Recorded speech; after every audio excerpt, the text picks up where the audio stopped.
Hi guys, this is Hirosaki. This story is all about what if Itachi was interested in having a child.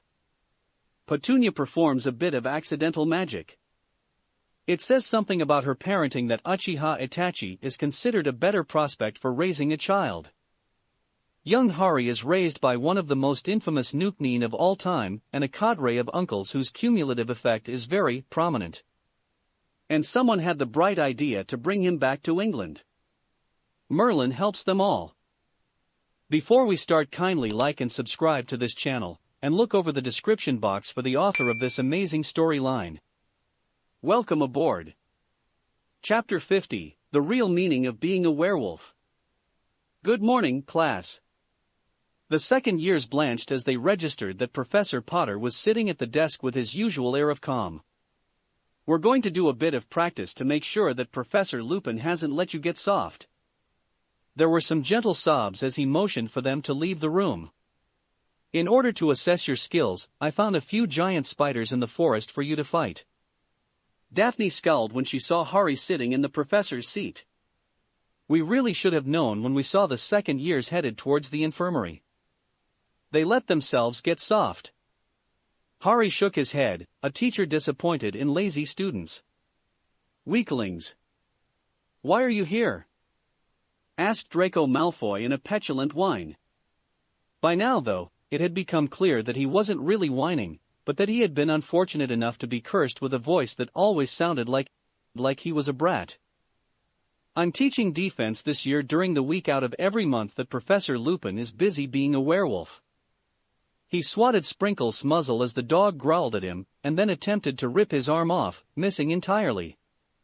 What? It's quite simple. During the time around the full moon, Professor Lupin is a bit out of sorts, and so I was asked to reprise my duties from last year. Hari paused. It's funny, now that I think about it, but it lasts for a week and during it he's lethargic and in severe pain and sometimes a violent monster. Is being a werewolf like having a period? The girls in the class were suddenly wooden-faced. What? Daphne kept her voice level.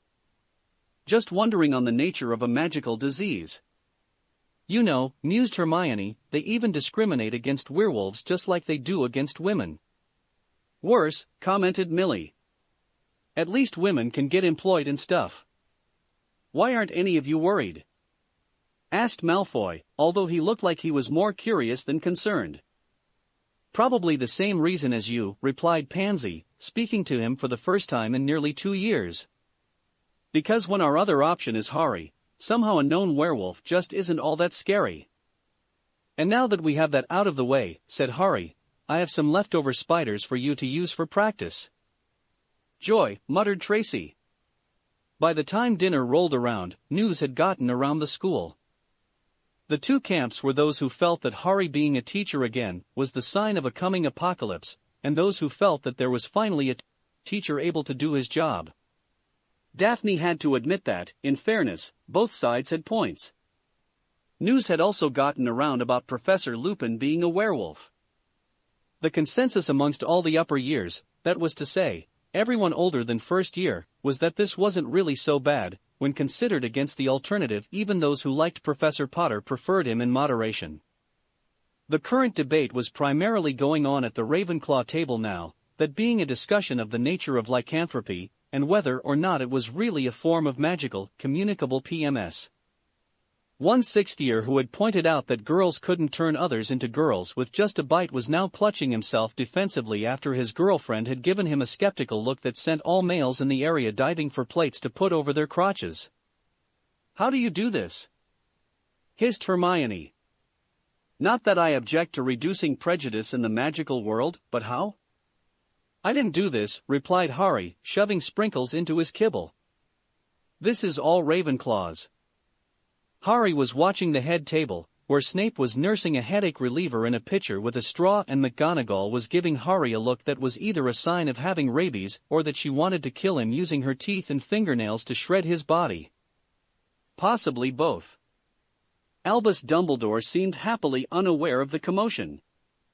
He was wearing a bathrobe and was digging into a bowl of cereal with the gusto of someone who had just woken up from their night's sleep. The fact that everyone else was having supper did not appear to bother him. "I hope you have all had a most delicious breakfast," Dumbledore declared, standing up and revealing that his robe was trimmed in pink lace. "I understand that there is an intriguing debate going on about the nature of how werewolves work. I am glad to see that my students do not merely accept the status quo and challenge established knowledge in an attempt to further scholarship." He took a draught of coffee and burped hugely. "Better out than in. In order to continue this trend, I am going to allow those of you who wish to stay up beyond curfew in the library so that you can do further research on what is currently known about lycanthropy, so that you may better question it. Everyone is now banned from sleeping tonight and is expected to attend an all-night study session." He paused. "I thank Professor McGonagall for her suggestion to me on the matter." McGonagall went pale as the students began to glare at her murderously. "In addition, we will be using some of the funds set aside for Quidditch this year to summon specialists from St. Mungo's to help explore this new hypothesis by using Professor Lupin as a subject of examination, during which time his classes will be covered by the eminent Professor Potter. Now off you go to the library. Your professors will join you 5 minutes ago. I am going back to bed." "You two didn't think you wouldn't have to study tonight, did you?" asked Harry as he sat down with his friends. Blaise sighed and Tam gave a half smile. "I'm almost back to normal," she said. "Give me another week or two." "Oh good," Harry leaned back as he motioned for Blaise to begin meditation. "I have a project you might be interested in when you're done." He smacked Sprinkles on the head. "You heard Professor Headmaster, no sleeping." He ignored the wine from the floor. There was a slight chill in the normally stuffy room as students who had been planning to get a night's rest were instead laboring over books under the direction of the Ravenclaw prefects, who had taken up the task of organizing this impromptu event. They had broken the groups up and set them to various tasks. The younger years were mostly digging out books as the names came up in texts already being researched, gathering parchment from the research staff to be examined by the collators, and generally being gophers, all except for one particularly small Hufflepuff who had been transfigured by an upper year into a gopher instead. Harry smacked Sprinkles for the third time. "Make yourself useful," he said and shoved a book between Sprinkles' paws. "Harry," began Hermione. "Why did you?" She trailed off. "Is your dog reading?" Harry didn't glance down at the dog on the floor, who had nudged the book open with his nose, and was using his tongue to industriously turn pages. "It would seem so." "I told you Sprinkles was a smart dog." "No, you didn't," retorted Pansy as she finished skimming a text, and shoved it onto the read pile. "You said that you found him, and a bunch of other things." "Well, you should have known." "Because nothing around you is normal," interjected Mill. "Yes, we know. How come you're not reading?" asked Tam as she floated a book to Pansy and began to transfigure a lump of dust into a credenza. Of course I am," said Harry. He continued to scribble on pieces of paper with both hands. "How else would I be taking notes? By making it up?" Tracy responded promptly. "You don't have a book open." "I think I went over this with McGonagall already. Why would that matter?" Harry replaced Sprinkles' book when the dog finished it while dodging Hermione's attempts to strangle him. In another corner, Draco Malfoy thanked his lucky stars that he was out of her range. Professor Lupin stumbled into the Great Hall 2 days later, forcing himself to walk to the head table and collapsed gratefully into a seat. It took him several minutes to notice that people were staring at him in sympathy. Most people were. The rest were just looking blankly like they were waiting for the punchline. A 7th-year girl approached him shyly. "Professor Lupin?" "Mm?" He managed, his head still resting on the table. She held out a package and waited for him to look up. "We took contributions from everyone who had some to spare. We're so sorry we didn't realize you needed this sooner." Lupin took the package and managed to use a knife to open it. Inside was a selection of chocolates and a bottle labeled My Doll. "What?" His mind slowly registered the objects. We took up a collection and Mary and Jessie had a spare bottle. She leaned in. It helps with the aches after. After. Lupin reread the bottle's label and blinked in confusion as his memory jogged itself. Do you people think I get a period? Professor Potter pointed out that being a werewolf is like having one. If we'd known you weren't prepared for it, we'd have made sure to share already. Professor Potter said what? Lupin looked over at the only person in the hall not paying any attention to him. The boy was quietly eating what looked like a bowl of rice with chopsticks. He was really going to need to pay more attention to this school. And next to the boy, the bastard was on his back, giving the doggy equivalent of rolling around on the floor, laughing his canine ass off. Well, he pointed out that you're achy for a few days before the full moon, then a slavering monster, then achy again for a few days. And now Snape was laughing too, the greasy son of a bitch. Why? I don't think anyone understands how Professor Potter thinks, Professor Lupin. We're happier that way. So, I need to resign now? No. She screamed. He covered his ears in pain. Ow. I think I may be deaf. Why not? Because Professor Potter, she paused, aware that Professor Potter always knew what was happening. Professor Potter is a fine, brilliant teacher, but best in moderation, so that we can properly absorb his important teachings, she managed in a forced, cheerful tone. But I'm a werewolf. Shouldn't that, bother you? We have Professor Potter, she replied. Why would a werewolf scare us? He winced as he thought back to this girl's response to the boggart. She had been one of the ones conjuring silver dust. All right. He was having some trouble grasping the concept that these people seemed genuinely unconcerned about the whole werewolf thing. But what about the parents, then? What about the parents? Won't they object to their kids being taught by a dark creature?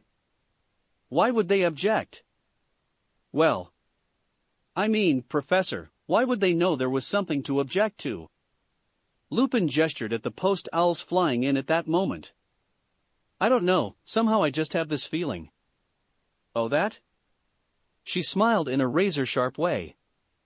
We already agreed that no one is telling their parents. We remember last year. And we've had words with Fursties who might have thought about it. They've been most compliant. Oh. Somehow his world was crashing around his ears without actually collapsing. The werewolf thing really isn't a problem? Take some of the Midol before the pain starts, she answered and trotted away. Lupin glared over at Professor Snape. Quit laughing. At the fact that the thing that almost killed me was really just having PMS? PMS? No, I'm going to enjoy this for a long time. Lupin sighed. I should be grateful that James never thought this up, or I would have spent my school years in a tutu. Snape fell out of his chair. You would have. I really hate you. The feeling Snape struggled to get air. Is mutual. Outtake. You see, began Dumbledore, eyes twinkling disarmingly, we find ourselves in a bad spot. We strongly suspect that a particularly bad Dark Lord will be rising back to power, and the one destined to defeat him is unable to do it at this time. Harry just stared blankly at Dumbledore with an expression that said, and where do I come in here? To remedy this problem, we summoned a being able to hold off the threat until the destined lad in question is ready to face his destiny. More blankness. You're the one we summoned. Harry nodded. That made sense. Sounds reasonable. He pulled a sheaf of paper from his cloak. How long is this likely to take, other Professor Headmaster? It will be years before he's ready. I'm very sorry about the inconvenience. Why are you smiling like that? Harry realized that his head was in danger of falling off at the jaw from his grin.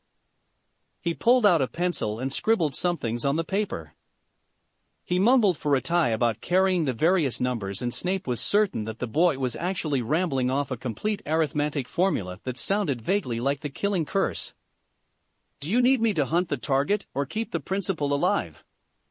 The latter, Dumbledore replied, still not entirely sure he knew what was going on.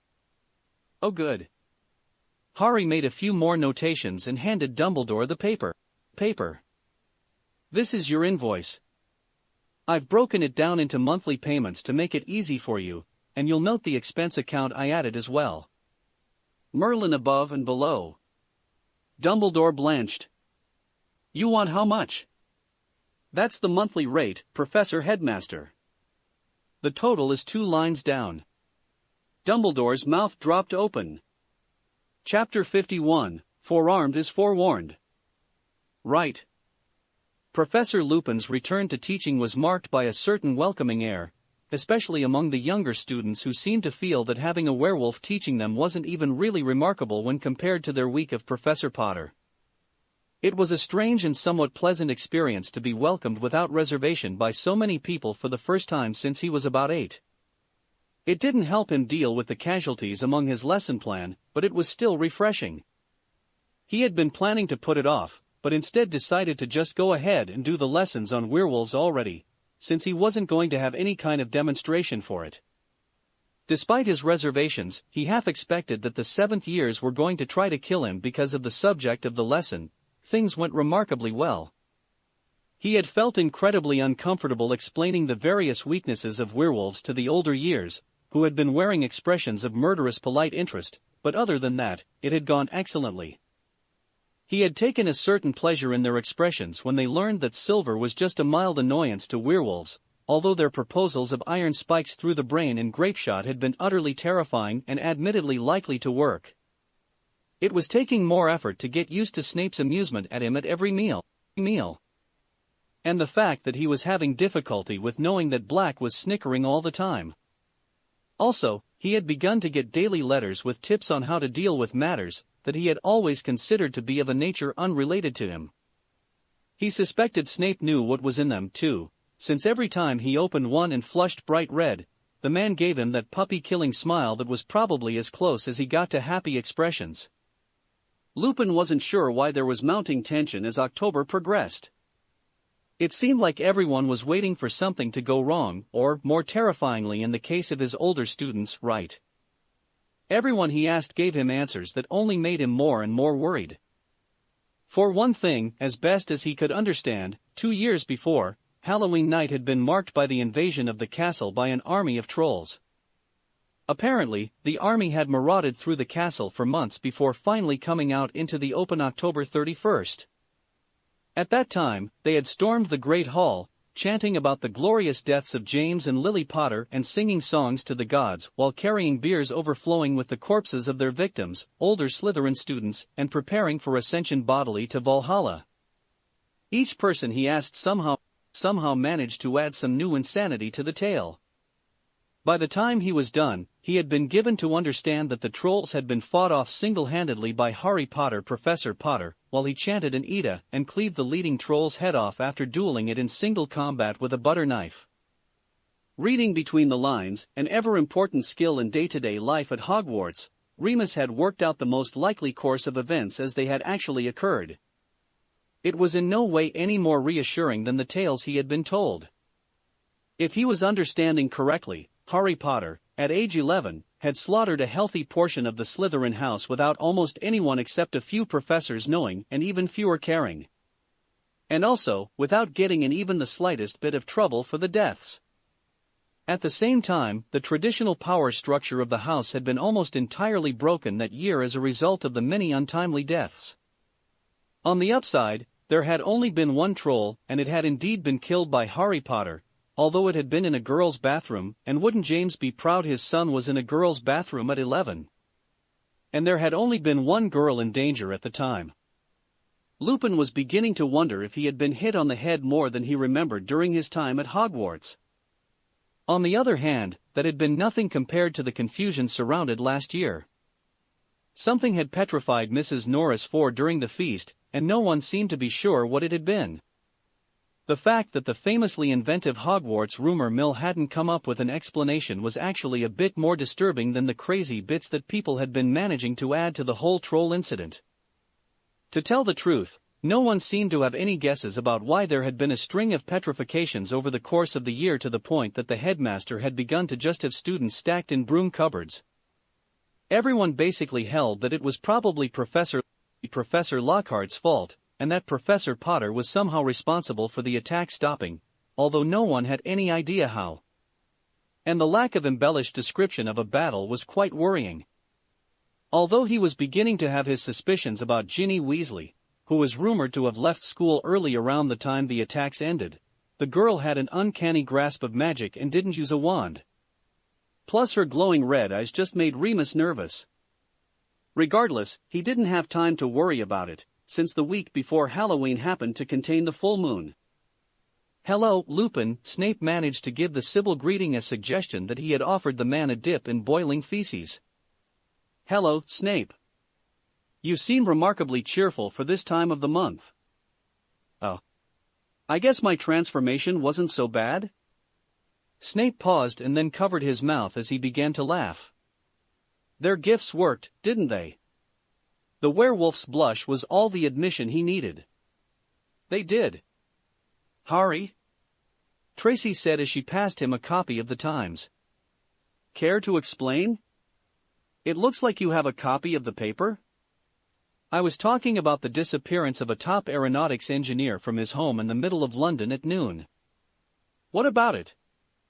Did you do that? Why would you think that? Why did you do it?" She paused. "You know, you might be right that you didn't." He turned up 2 days later, spouting some story about a blonde man and a crew of gun-toting heroes. "I think the full story is in the Quibbler." "Oh. Harry." Pansy's voice was flat. Tomorrow is Halloween. And? Well, for one thing, we thought it would be good if someone reminded you." Harry didn't look up from the runic array he was doodling. He paused and made a go-on motion that Pansy was tempted to take offense at even now, but decided not to pick losing battles. "But we were also a bit concerned." "Oh? You see, for the last 2 years, something bad has happened on Halloween." "Really?" "Yes." Pansy gritted her teeth. "There was a troll 2 years ago. And last year something began attacking students." Harry cocked his head. "I thought you said something bad happened?" Pansy covered her face with her hands and sighed. "Those were bad." "Why?" "Never mind that. I wanted to know if you had seen signs of anything that might be interesting to you recently." "Again, why?" "Because I would like to be forewarned." Harry pulled a Colt M1911 from a seal on the inside of his robe and offered it to her with a wandless levitation as he scribbled. "Here. What is this?" "You're now forearmed, that's like being forewarned." Pansy reluctantly took the firearm and held it carefully. "The wrong way." "Oh." Harry sighed and set aside his work. "Come on," he motioned for her to follow him out of the common room. "Where are we going?" she asked, not bothering to point out that curfew had long started and that he had 2 students who were apparently expecting instruction. "The forest. We need to teach you how to use that thing." "You look like hell," said Daphne as Pansy groped around the table blindly. "I've been up all night." "You smell like smoke." "Like I said." "Harry? Harry." The feast was well underway when Dumbledore cleared his throat. He had come to the occasion dressed as a Catholic nun, complete with wimple. To the amusement of the Muggle Studies professor and few others, he kept floating by his headdress. He had added his own touches, of course, including 16 pounds of gold jewelry with depictions of Baphomet and saints being abused in various ways, 2 rulers at his belt that were not only bloodstained, but still dripping, and a steering wheel. "Once again, we gathered to celebrate the deaths of my dear friends at the hands of a monster. Their loss is felt keenly by all of you, which is why you are so joyous. Thankfully, Mr. Potter grew up with a loving family and so does not feel this loss, so it is less disgusting than it might be that you are all cheerful at their demise. With 2 interesting events in as many years, I was strongly expecting that Sirius Black would be striking this evening." He broke off as Professor Lupin began to cough horribly. "I'm sorry, are you all right?" Dumbledore motioned to Hagrid, and the half-giant gave Lupin a smack on the back that sent his face into the mashed potatoes. "Given that, I have locked down the castle to be sure that he can't get in. Are you okay, lad?" Dumbledore's face showed concern as Lupin began to struggle to breathe. When Lupin nodded, Dumbledore continued, "As I was saying, we are perfectly safe from Siri Poppy. Would you please see to him? In addition, I made sure that the Dementors are not anywhere near the castle. I cannot be certain, of course, but I do think that I have managed to deal with most of the more serious "Why is that dog barking?" threats." It was about that time that Professor Lupin, recovered from his loss of air, got annoyed at Professor Snape pointing and laughing and, in a fit of childish pique, flung a leg of roast chicken at the man who, having been in a school with Harry for 2 years, ducked promptly, allowing it to fly overhead and strike Professor McGonagall. As Lupin stared in open-mouthed horror, Dumbledore smiled warmly and drew his wand. "Let us thank Professor Lupin for initiating the food fight." He jabbed his wand at the table, and a trio of chickens donned little improvised suits of armor and began to form a phalanx with their cadre of breadstick can-roll soldiers, some of whom began to hurl food randomly at the students below. He then sat back down and began to eat his meal as chaos erupted. Draco Malfoy had been learning in the last 2 years. He had not gained much knowledge of magic, but he was learning to avoid Hermione Granger and any possibility she might throw things. It was because of that when he saw that food was beginning to fly, he made a dash for the exit and hid in the entrance hall until the noise died down. It was quite interesting to listen to. The Hufflepuffs quickly formed ranks, the youngest ducking under the table in fright as their peers began to grab dishes to hide behind and the upper years began to conjure shovels to hurl larger amounts of food with. The 7th years were working to defend their space with judicious use of banishing charms as taught by Professor Potter, sending airborne foodstuffs back at the originator with excessive force. The Slytherins being Slytherins, the only people they trusted less than their own was everyone else, so they used the advantage of having a wall at their backs to focus their efforts, as best as a disorganized mob could manage. The ones who were able to think strategically, and most the remaining upper students were among them, stupidity having not been a survival trait in recent years, began to use shield charms and banishers to keep the largest of the attacks away. There were too many projectiles to stop them all, but at least the turkey that the Weasley twins had lobbed was blocked. Ravenclaw was trapped between rivals, and the students were clearly wishing that they could go back to studying. Once they had stowed their books safely under the tables, they began to return attacks with the viciousness instilled by Professor Potter and fueled by annoyance at interruption of their peaceful reading. Their table was quickly cleared of food as they began a wholesale assault on the entire room, finding their arsenal quickly replenished, and set about trying to get as much of the pumpkin pie aimed at Professor Lupin as they could manage. Gryffindor was not left out, of course, but they were ably led by the terrible trio, Fred, Gred, and Girl Toby. The former two had more breadth of skill, and were transfiguring things to be thrown, although why they wanted to hurt dildo-shaped drumsticks was unclear, as well as screaming at the top of their lungs for the sons of bitches under their command to get back in their ranks and to hold fast. Percy of all people had conjured a peaked cap and was screaming in an Eastern European language while flinging spoonsful of peas at anyone of their house who appeared to be faltering.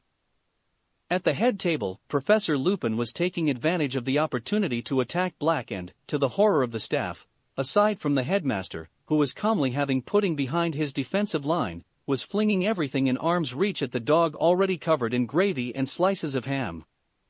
To the further horror of the staff, the dog had made a crude sort of catapult using plates and some long French loaves to hurl things back. And possibly worst of all, it was hard to tell who was winning, although the dog had help from Ravenclaw. Dumbledore looked up as a quartet of breadsticks flew at him. One of his chickens dove in front of the flying food and took them to the breasts, falling to the table and twitching as the other chickens rushed over. One began to use its stubby wings to pump madly at the fallen one's breastbone, while the other placed the empty space where its head had been near where the downed victim's head should be. The hall stopped and watched as, after a moment, the two stopped their actions and looked down, taking their helmets off, and then waving at the breadstick soldiers, who formed up and began to lift the fallen chicken onto their shoulders and carry it off towards the staff exit. "Well," said Dumbledore, "I do believe it's time for the cleanup. Mops will be provided." He considered things for a moment. "And I think it would be most helpful if Professor Potter rounded up our missing food before they go rot somewhere." "Thank you. Outtake. You're a hero," insisted Dumbledore. "You're not supposed to charge money." Harry had conjured a comfortable chair and was now sitting in it. It was not lost on either man that he had not drawn a wand to do so. "You mispronounced that, other Professor Headmaster. It's mercenary. The spell was supposed to conjure a hero." Snape raised a finger. Professor? What?" Dumbledore snapped. "I think we specified that we wanted someone able to hold off the Dark Lord." "Right, a hero. That's where I was going with this," Snape said slowly. "I don't know if the ritual actually called for a hero." "What?" Dumbledore looked slightly ill. "If it helps," said Harry, who had been watching with vague interest, "I'm fairly certain I can defeat whomever you need dealt with." "It doesn't," Dumbledore said bitterly. "So, about my fee." Dumbledore frowned for a moment. "Will you accept gold?" "I'll have it tested chemically, but yes." Dumbledore's face brightened considerably. "I think we can arrange payment then. You start immediately." "I've got nothing to do for a while, sure." "Remind me, how long do you expect this to take?" 3 years at least, possibly 4. "I thank you for your business. I'll expect a 1-month retainer up front." "You what?" "I fully understand if you don't have the cash on hand. I'll be in London, feel free to contact me when you've gathered the funds. Just send a letter to my offices." He placed a card on Dumbledore's desk and dove out the window, vanishing instead of falling to his death. Chapter 52, Who Let the Dogs Out? Or Harry teaches Remus the true meaning of a right hook. Harry looked up from the undelivered letter. "Do you think we're going to move on from the basic Celtic runes today?" he asked Hermione. She looked up from her book of Celtic runes. "Considering that I'm reading this for class today?" she replied. When Harry only cocked his head to the side, she closed her eyes. "No." "Oh good. I'll see you in class." Harry hummed as the plane came in for final descent at O'Hare. It wouldn't have been professional to use other methods of transportation. His dad had always told him that the best part of the job was getting to see the world. Uncle Kisame always added that was supposed to include then meeting interesting people and killing them, but his dad never laughed. He gave the nice flight attendant a polite smile and wave on his way out of the jet. Uncle Sasori had told him to always be polite to the help when they were helpful, in case you needed them to be helpful again. Besides, she had been kind enough to ignore him not stowing his luggage overhead for the flight. Just because he wouldn't have obeyed if she'd asked didn't mean that he wasn't grateful for her being nice. When he got out of the airport, he unzipped his suitcase and let the dizzy dog out. "See, Sprinkles? That wasn't so bad, was it?" He patted the dog. "Dog. At least this time we're not going to have to take a boat, right?" He had noticed that his dog was not good with boats. "Let's go get something to eat." While he did so, a few clones broke away from him into an alley and proceeded towards the south side. Thankfully, the client had been more particular about the target, so it only took them a few minutes to identify the particular building they wanted. Then they settled in to wait. Harry smiled at the flight attendant who led him onto the plane. It wasn't the same one, but she had no doubt needed to continue on to another flight as part of her job. Nevertheless, it was always good to make a good impression on people who would do things for you even if you could do it yourself. You never knew when you might want someone else to do it for you. Uncle Sasori again. He patted the top of his suitcase when he settled into his seat in first class. Just another flight, nothing to worry about. The clones had been watching and now accounted for every subject. Half of them spread out to pay a visit to various street corners and homes of mothers with adult children. The rest began to gather chakra. "Good morning, Harry." "Hey, Tracy." Harry absently swatted Sprinkles away from a link of sausage. "Did you hear about Chicago?" "What about it?" "Some big gang war. One gang lost their heads and blew up the other gang's base of operations, along with everyone who lived in the building. And killed everyone not there at the time." "No, I hadn't heard." Harry looked up fascinated. "Was anyone hurt?" "I just said the building blew up and a bunch of people were killed." "So, no then?" Daphne found herself actually smiling as she got to be in the position of comforting her friend about the insanity around them instead of the usual configuration. "Let it go, Tracy." "Harry?" Tam asked as she watched the puppy she'd conjured turn into stone, then gelatin desert, then back to puppy. "Where are you going?" "I want to have a word with Girl Toby." "It's 2 a.m. "And?" The fat lady didn't wake up when her portrait swung open. Sprinkles was wide-eyed that Harry had just used some sort of override word to get by without needing to use the password. The dog was so stunned that Harry had to drag him over the lip of the portrait hole and into the common room. "Good morning, Professor Potter," greeted a 7th year who was poring over a model of a Quidditch pitch. "What brings you to Gryffindor?" "Just want a word with Girl Toby." "Oh. I just saw her go by with a bucket of ice water and humming something that I'm having trouble getting out of my head." "I thought so." Harry gave Oliver Wood a polite nod and walked up the stairs towards the boys' dorms. Sprinkles looked around longingly as his but struck each stair on the way upwards. Harry pushed open the door to the 3rd-year dorms just in time to see Girl Toby about to dump the bucket on the ginger-sometimes idiot. "Girl Toby," he said sharply, causing her to drop the bucket bottom first onto Ron's face. "Ow. Fred, George, I'm going to kill you." Ron snarled as he tried to rise and spilled the water all over himself. "Motherfuckers. My balls are freezing. Your sister hasn't been keeping up with her practice. You need to speak to her at breakfast."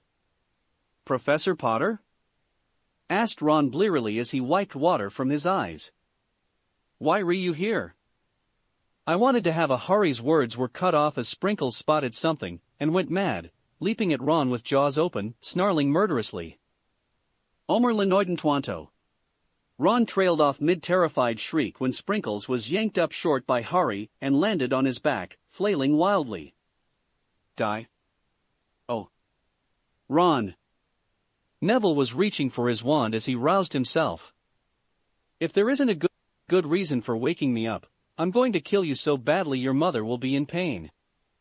"I'll help," added Seamus as he grabbed at the hunting knife he kept at his bedside on a recommendation from Professor Potter, who had instructed them to make sure they had extra options for dealing with threats, especially when waking up.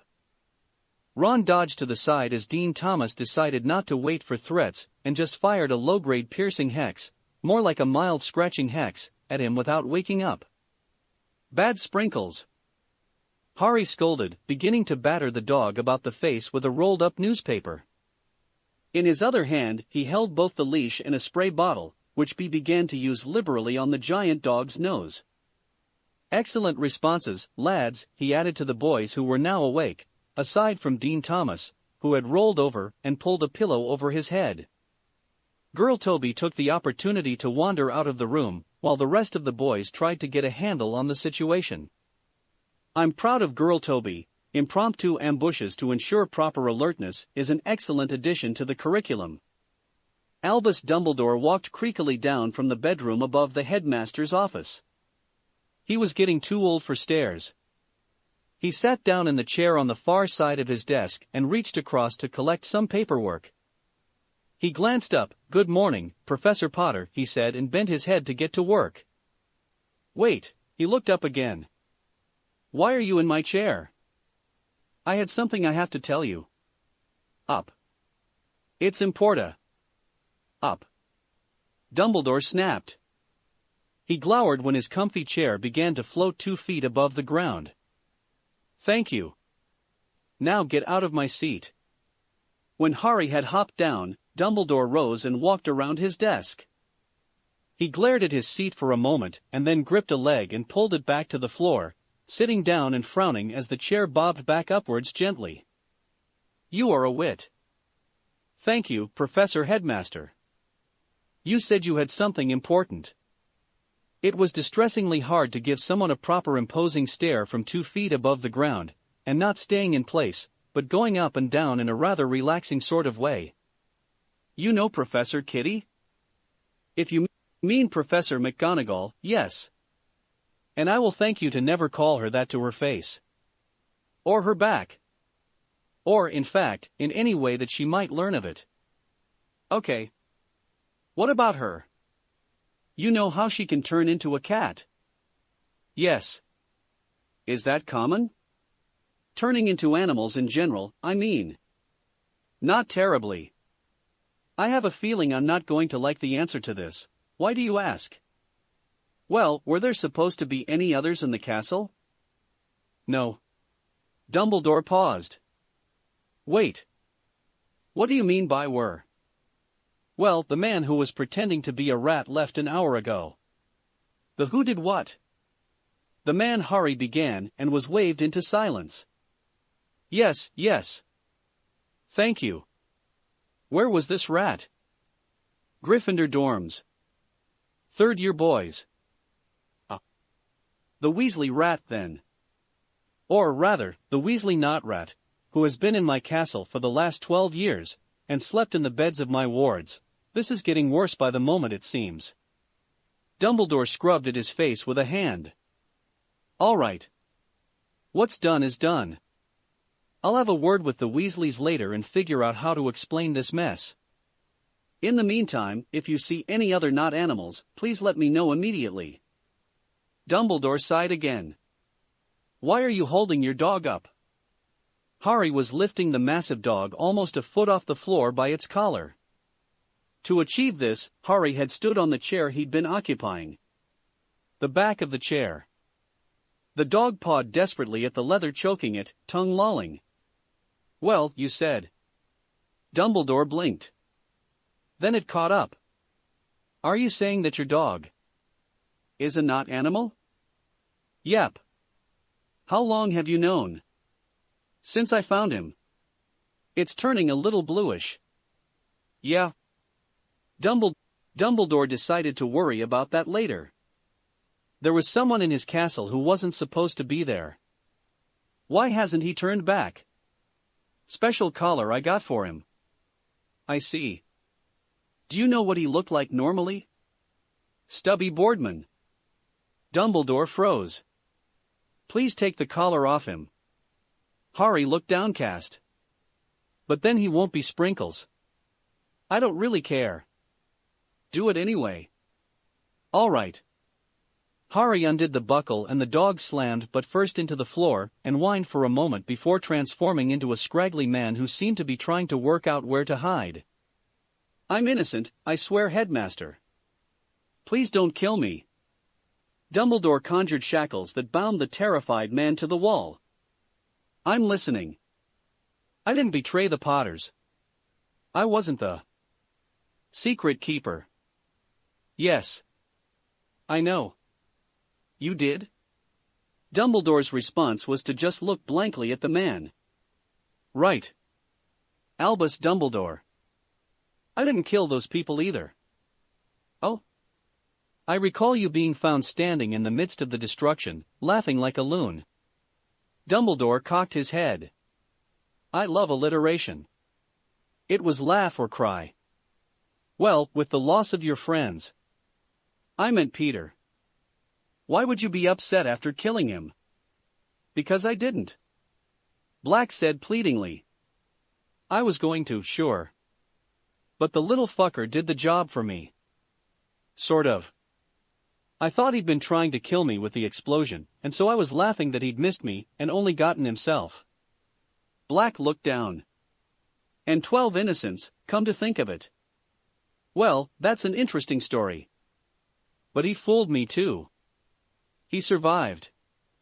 Little bastard was always good at getting out of jams. Cut off a finger and hid in a sewer during the mess. And you know this. Because I saw him in the paper. Sitting on the Weasley kid's shoulder. Sitting on, he was a ratanimagus? Oh. Yeah. Which makes James the Stag. That explains a lot. Dumbledore stroked his beard. I wonder why Remus is at the gargoyle. A wave of his wand released Sirius and conjured another chair. Have a seat. We have some work to do now. What do you mean, headmaster? Asked Sirius as he sat down, enjoying being in human form. Well, the person who is guilty of your crimes has gone missing. You are a mildly wanted criminal. Well, technically you're wanted as Stubby Boardman, since no one was going to admit to a pair of breakouts so close together. I'm all for going and hunting the son of a bitch down and killing the ever-loving shit out of him, Sirius offered. He turned to Harry. By the way, you are a terrifyingly familiar person. It's rather like if James had Lily's sadistic streak. I'm so proud of you for pranking me for 2 months because they're not here to do it. Who? Sirius looked crestfallen. I will brief you on your godson later, Dumbledore said. You'll need it. Trust me on this. The door slammed open. Professor Dumbledore. I think Sirius Black is in. No, sent. Remus trailed off as he spotted the man in question sitting in a comfortable chair, apparently engaged in conversation. Hey Remus. Sirius said as Remus closed the distance between them and punched him in the face. Ow. What was that for? Peeing in my soup. I was aiming for Snivellis. Oh. That's okay then. Remus punched Sirius again. What was that one for? Going after Peter instead of looking out for Harry. I'm right here, you know, said Harry. I'm glad I ended up with my dad. You ended up with Sirius began before being punched a third time. What was that for? Laughing at me for the last month and a half. Sirius frowned. It's not near the full moon, he said, looking up from his position on the floor. So why are you PMSing now? Ow. The last was because Remus had just kicked him in the face. You did that wrong, said Harry. What? Asked both Sirius and Remus. Your technique is lousy. We're going to have to work on that. Sirius staggered to his feet and took a swing at Remus, pitching forwards when Remus stepped back. Better, commented Harry. As Sirius struggled up, a book smacked into the back of Remus's head. Sirius beamed. Cool. That works. Thanks for the training, kid. He went to clap Harry on the shoulder and missed when the boy was suddenly elsewhere, slamming face first into the puffy arm of the chair and rebounding to land on the floor. Outtake. Dumbledore scowled when the boy vanished. What's wrong? Asked Snape. I hit the brat with something like a dozen compulsion charms, 15 loyalty hexes, and the Imperius. Twice. So, he's under your control now? No. He resisted all those? You're really good at them, though. No, he just didn't seem to notice I'd cast them on him. Oh. No occlumency shields either. Snape was about to speak, paused, and changed what he said. You didn't get in? Nope. Even tried direct eye contact, and now I have a headache. Huh. It feels like a magical headache too. Snape nodded. Magical headaches resisted potions. I'll get some acetaminophen. Thanks. Dumbledore replied. Harry found that the family in the Limehouse district didn't remember him, but quickly ingratiated himself despite their suspicions with a mastery of Japanese with a Kyoto accent that astounded them. He also rented his office space, after removing the previous owner and changing the deed in the city records. He would have purchased it the normal way he planned to do that back home once he got around to heading back to London, but he wanted to be sure that he had his address when the employer contacted him. He had emblazoned a red cloud on the frosted glass in his door. He'd gotten the idea from a movie he'd seen when passing a theater. Or maybe it was from books. Regardless, he felt that it gave his office a finished sort of look. While he was at it, he'd taken out ads in Soldier of Fortune, and sent letters to his previous clients, soliciting work at discounted rates in order to build up a name for himself. He also had shadow clones beginning dossiers on various persons of interest, and had begun to build his network in London since he had some time. That the letter saying they had his retainer showed up within a week was a pleasant surprise that stirred his ninja curiosity. As he left a staff of clones in charge of the office, he resolved to find out how they managed to raise that much gold so quickly. Chapter 53, Skirting the Edge of Safety. Dumbledore rubbed his face with his hands and called for his personal house elf to bring him some of Severus's coffee. It was a sign of just how worn out he was that he was willing to ingest a substance he suspected was actually more amphetamine than caffeine. When the mug arrived, specially reinforced, Fawkes let a few tears fall into it, just in case. For the last 48 hours, Dumbledore had been working out the logistics of trying to get Sirius Black cleared of charges. Despite his considerable influence, he had been unable to manage it. There were too many people who would be hurt too badly by that revelation for them to willingly reopen the matter. On the upside, he had also sent a pair of letters to the Queen. One was by owl, the other he had decided he preferred to remain ignorant on the details of, since Harry had offered to ensure delivery. The reply he had received had mostly been heartening, although the questions about why he was leaving letters on her pillow, and how he had done it were not letting him sleep more soundly. From what he understood mostly through his spies in the Ministry, Madame Bones had been quietly contacted by her pen pal, and was beginning to quietly launch an investigation. Dumbledore was aware that he had quite possibly set in motion a massive series of dominoes, that he might have begun a chaotic shake-up of the Ministry that could have devastating unforeseen consequences. He also didn't care. If he had been able to foresee some objective that might be obtained by the continuation of Sirius Black as a fugitive, although that was a serious stretching of the term, he would have done so without hesitation, innocent or not. But without a good reason, the potential damage of freeing the man was not a valid reason to leave him thought a criminal, although given a few incidents in his Hogwarts years, a convincing argument could be made on that point, and so damn them to hell, he would do what he could to ensure that the man was freed. It was his current estimation that the end result of Madame Bones's investigation would be the reversing of charges against one Sirius Black and a warrant issued for Peter Pettigrew for what good it would do. That would probably be done by the end of the school year, possibly sooner if Madame Bones was particularly interested in the task. Maybe not, though. If she were cautious and careful, everything he knew about her said she was, then it might well be more than a year to sort it out. Whose head would end up on the chopping block for the cock-up would be a more interesting matter. If Madame Bones did things the way he expected, it would come as something of an unpleasant shock when she convened the tribunal, so the ass covering would be somewhat limited by the inability to further fabricate evidence. The question became one of personalities. Those who were paranoid or long-term thinkers would probably have already taken steps over the years to distance themselves from anything that might be questionable. Whether they had realized that the Black arrest was one of them was, again, another matter. He would assume that after Barty Crouch's fall, the man had used whatever clout he had left to destroy anything potentially incriminating, but the Black arrest had looked pretty solid until 2 days ago.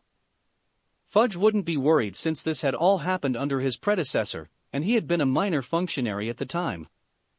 It could be assumed that at least one of the Aurors on the ground at the scene would get the axe, just so someone could be blamed for not following procedure.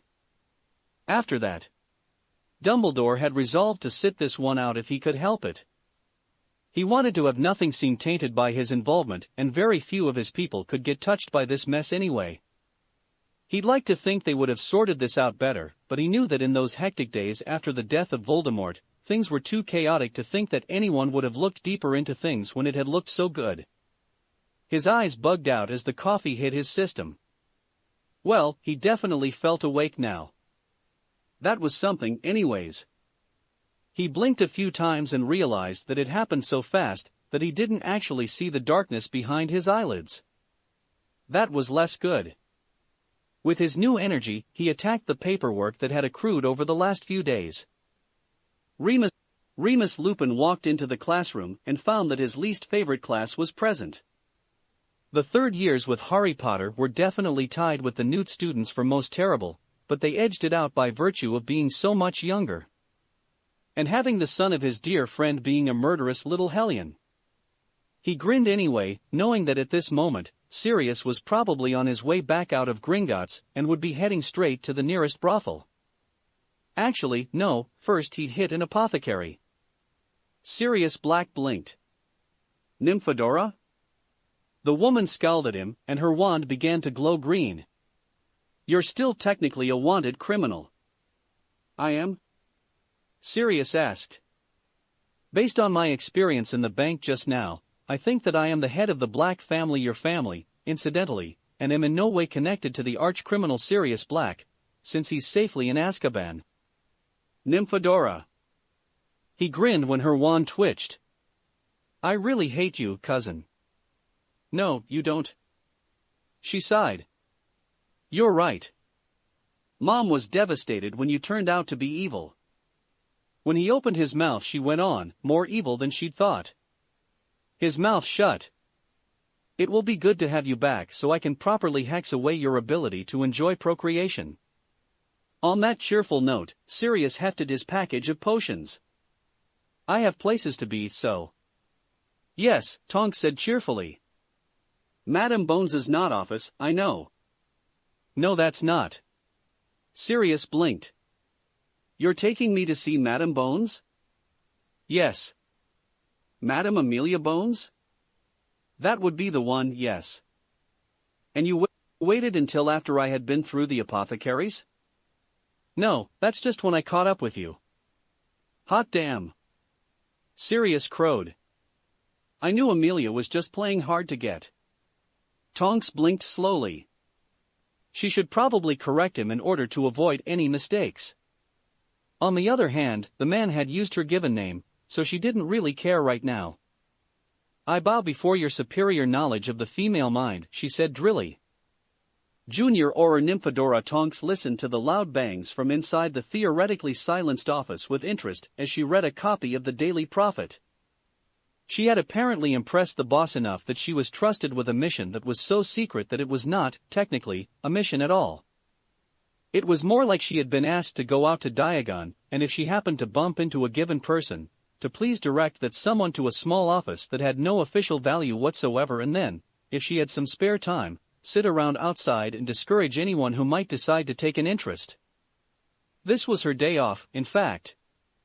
She mused over the article accusing Lockhart of another kidnap, this time taking a woman from her fiancé amid much fanfare, and she was beginning to suspect that this was because the prophet couldn't differentiate between fireworks and gunfire, and, also, a small armored vehicle made from a horse and buggy.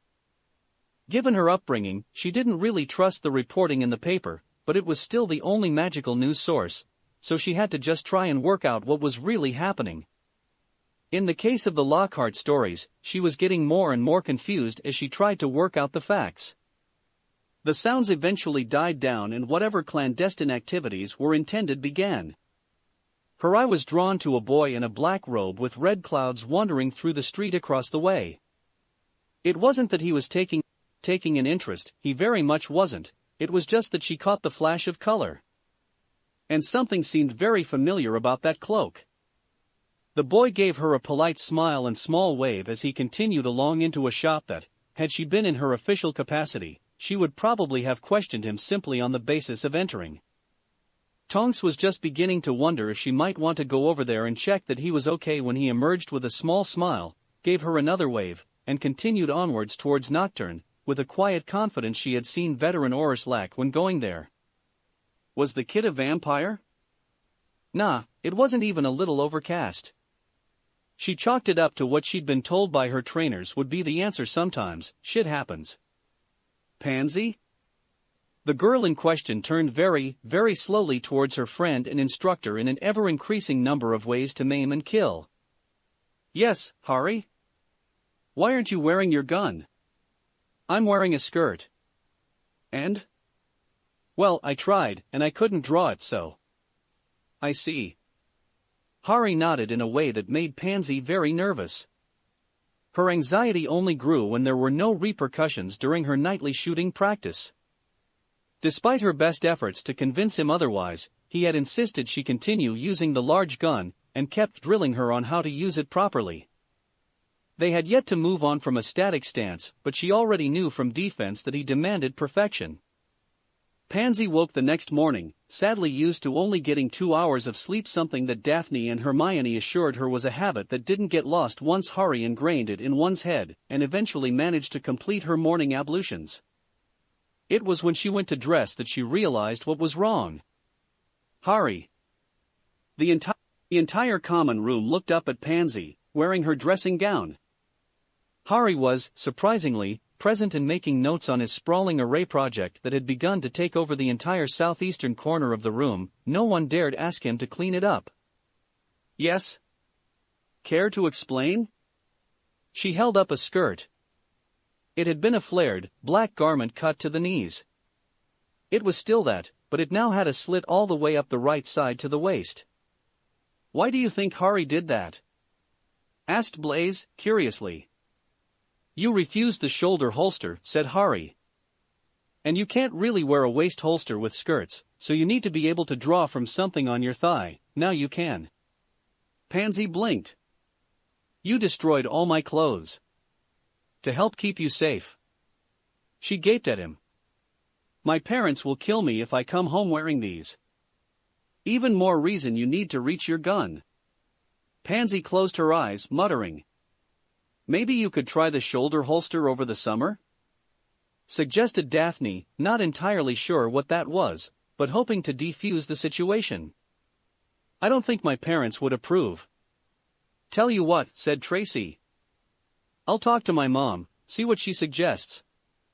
Pansy gave her a weak smile. Thanks. Don't forget your holster, said Harry. Blaise raised a finger. Pansy? Yes? Just something to consider? What? You're a pureblood, right? Yes. I think that's well established. Why?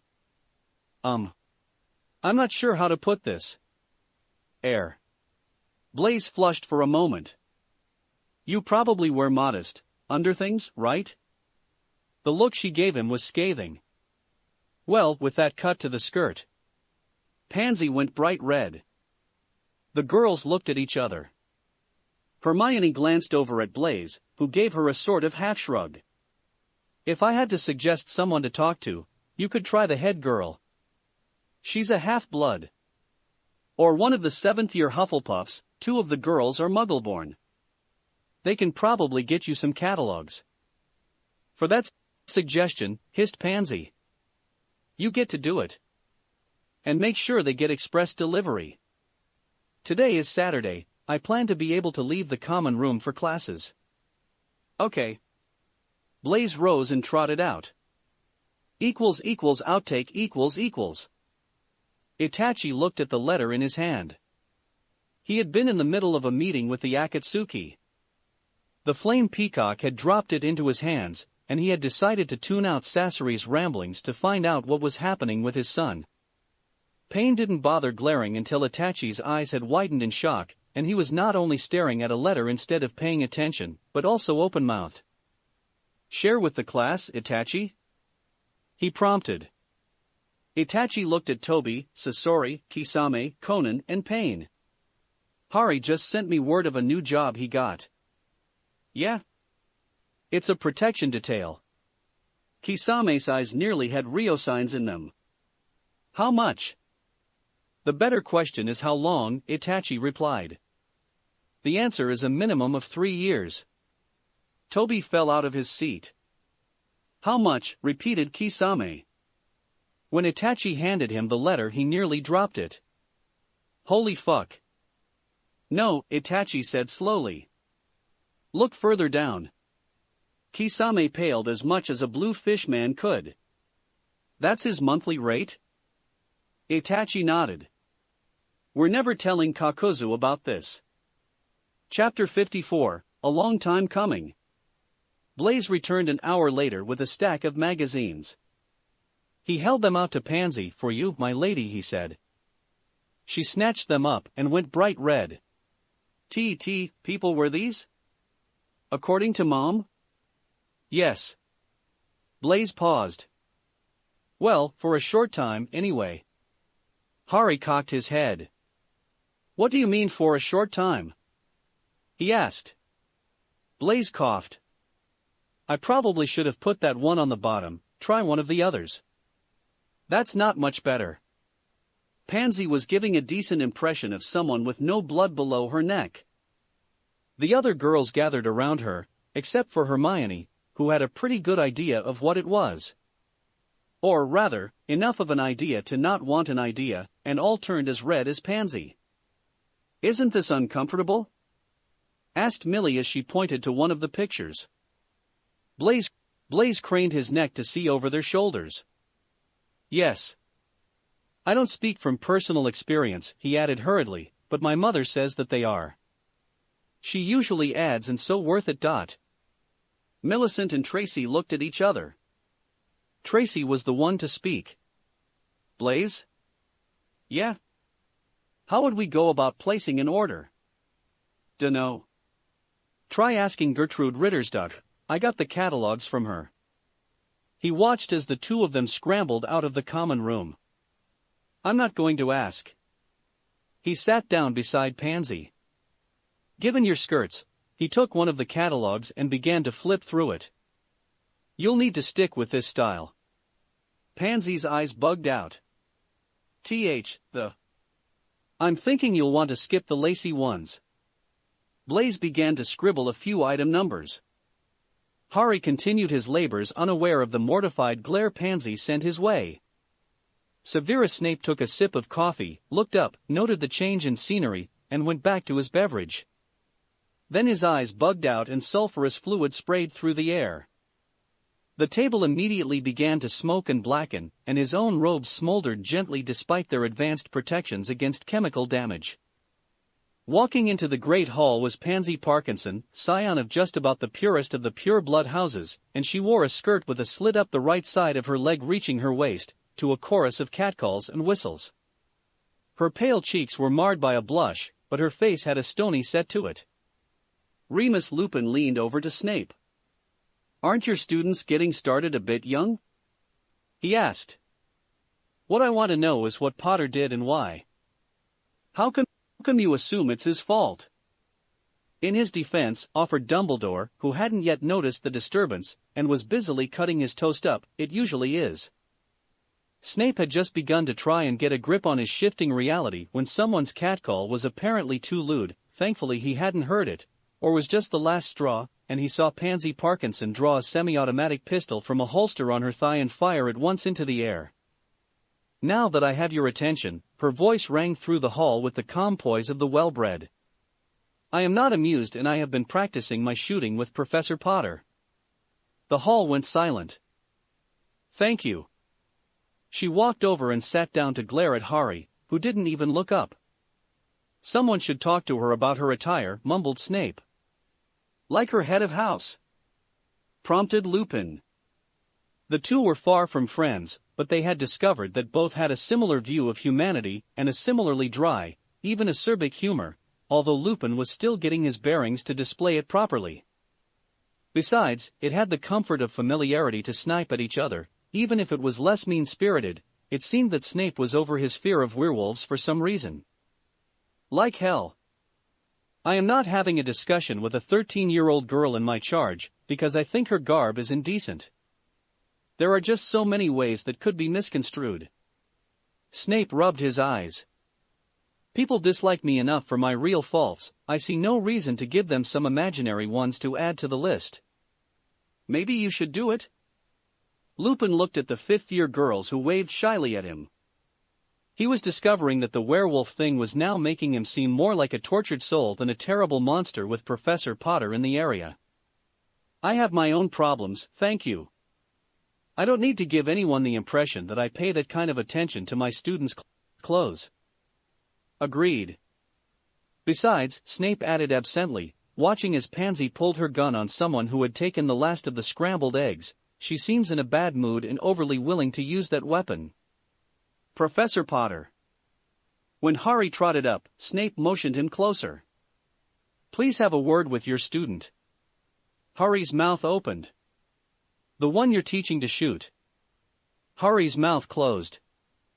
About proper use of firearms. Harry cocked his head to the side. I will be most displeased if I find out she is using her weapons for anything other than defense. And things like demanding someone leave the last pork chop is not defense. Snape glared. Is that clear? Yes, Professor. Let me put it more simply, tell her to stop pointing it at anyone not trying to actively kill her. Yes, Professor. In fact, mention that she should exercise the judgment that I would use rather than what she learns from you regarding it. Yes, Professor. I hope that was sufficiently clear. Yes, Professor. Tell her promptly. Yes, Professor. That means go do it right now. Yes, Professor. Now go away. Yes, Professor. Did you notice? Hissed Tracy. Notice what? Daphne sounded bored. The girls were sitting in the library, working on arithmancy homework. In theory, Harry should have been there, but he had stopped doing class-related work weeks ago, and seemed to spend his time wandering off to talk to Tam. Harry. Daphne motioned to her to continue. When Pansy walked in, Tracy said. When there was no response, she elaborated, he didn't seem interested. Pansy glowered. I'm not sure whether I should be glad or insulted. Millie shrugged, already aware that she was unlikely to ever have those concerns. I don't know if he pays attention to anyone. Tracy pouted a little. Maybe he really is gay? I said anyone, Tracy, Millie replied. Male or female? Huh. Pansy cocked her head to the side. That's interesting. Daphne twitched in instinctive worry. Hermione sat in the girls' dormitory. Slytherin took certain precautions as the students got older, moving the females into group rooms despite the desire for privacy was considered prudent to ensure that no one pressed a suit too thoroughly. Despite the males being left to their private rooms, the policy was a demonstration of the combination of paranoia and backstabbing traditional in the house, and the awareness of how certain persons could react. The fact that the boys were not able to get into the girls' wing was considered a minor detail, and there had yet to be a head of house who had changed the policy if only because the risk of being wrong was too great to gamble. The current head of house did not consider Harry's inability to notice such wards as evidence of wisdom and just chalked it up to it being Harry, but that didn't change his position on the matter. Double standards happened and, in this case, the theory ran that hopefully the young women would have a choice about going into the male wing, but at least this way attacks in sleep would be reduced by possible witnesses. This meant that she now shared a dorm room with her yearmates. The rule in Slytherin had always been to abuse anyone who didn't fit in at this point, but with the changing winds, the prevailing standard was now that there was an invisible line around each girl's area, and no one made catty comments about someone else's space. Professor Snape, who, being paranoid even to Slytherin thinking, kept his ear to the ground, approved of this new system as being more conducive to studying and not ignoring it if one's dormmate was being raped by fostering a sense of community, ironically caused by not sharing. He was hoping anyways. The upshot of this was her current predicament and her abject humiliation, while her roommates snickered at her not meanly, but it was impossible not to laugh a little while she held up the current object of discussion and finished retelling her recent experience. Harry was sitting in his room, working on a runic scheme being slowly etched into a pen by use of a small needle. He didn't look up when Hermione entered, nor when she sat down on the bed beside him. He didn't say anything either, apparently unaware of her presence. Harry? It wasn't the breathy tone she'd hoped it would be in her still-developing body, but it sounded like a poor approximation to her ears. Can you help me? What with, Hermione? He asked without turning. She frowned for a moment before smoothing her features into what she hoped was a seductive glance. Would you look at me for a moment? I am. It took a longer moment before she recovered her poise. "Turn please?" Harry did. He had already seen it, so there was no shock on his face at the sight of her wearing a blouse with several buttons undone, and one of Pansy's skirts rolled up to shorten the otherwise modest length. He didn't react to the slight flush to her features or skin either, and just waited blank-faced. Hermione drew on her reading of the books her mother thought she didn't know were stashed behind false covers displaying titles like Annals of the Great Accountants Volume 3. "I feel so hot. See, can you help me? Please? I need you." Her voice squeaked a bit and was not in any real way sultry, but it was a good attempt for a girl just turned 14. Harry conjured a paper fan and offered it to her. It took a great deal of control not to scowl. Instead, she felt herself flush for real now and tried again, drawing in a deep breath in the hopes of also drawing attention to a bust line that was still in the process of developing into something noticeable. "No. I need you." Harry had narrowed his eyes for a moment and then cocked his head, apparently trying to remember something.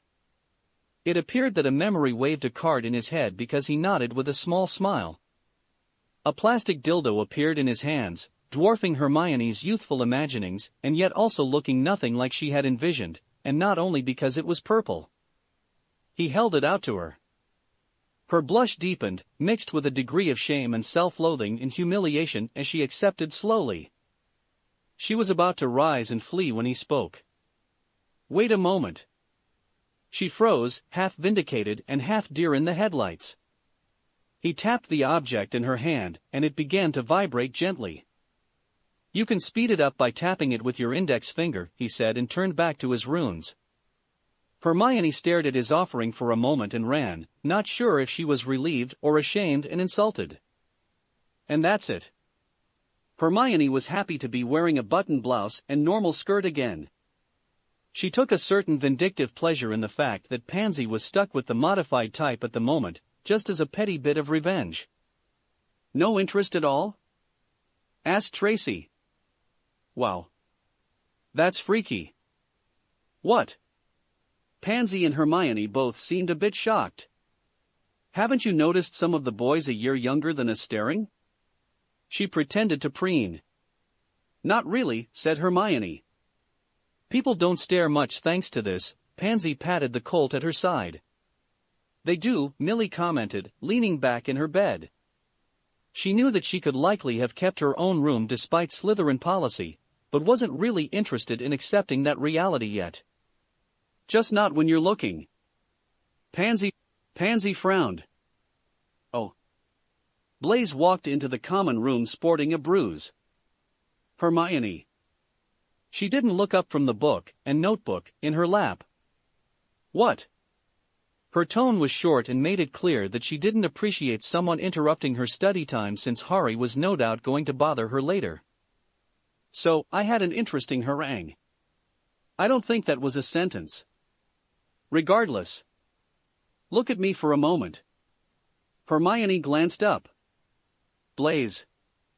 What happened?" "Well, apparently word got around that I was collecting lingerie catalogs for Pansy." "And someone thought you were a budding pervert?" Blaise gave a half smile and then winced. No. Good guess though. That's what I had been expecting. Instead, I was shouted at for an hour because I'm cheating on you." "You're what?"